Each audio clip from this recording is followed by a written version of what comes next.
जहरो से लागे हेला कबूली कैसे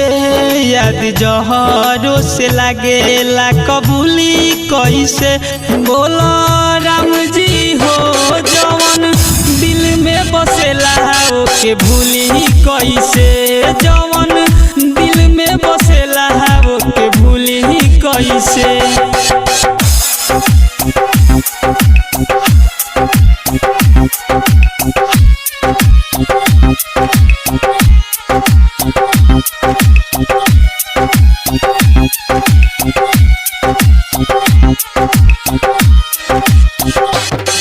याद करीला खाली मिले खाती तरह से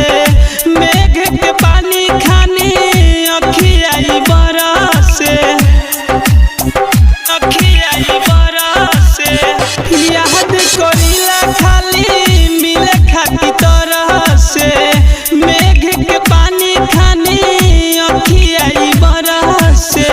अखियाई बरसे बंद बाटे तो कदीर बोला खुली कैसे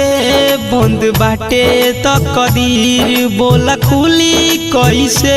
बोलो राम जी हो जवन दिल में बसेला ओके भूली कैसे जवन दिल में बसेला ओके भूली कैसे।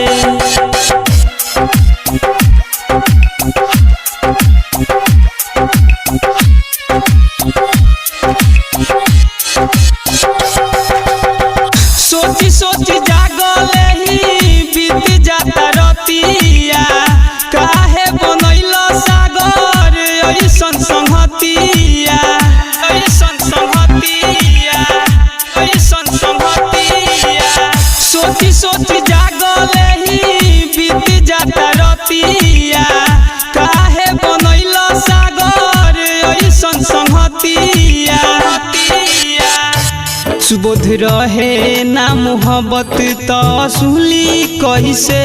सुबोध रहे ना मोहब्बत तो असुली कैसे बोलो राम जी हो जवन दिल में बसेला ओके भूली कैसे जवन दिल में बसेला ओके भूली कैसे। Rishabh recording studio Simra.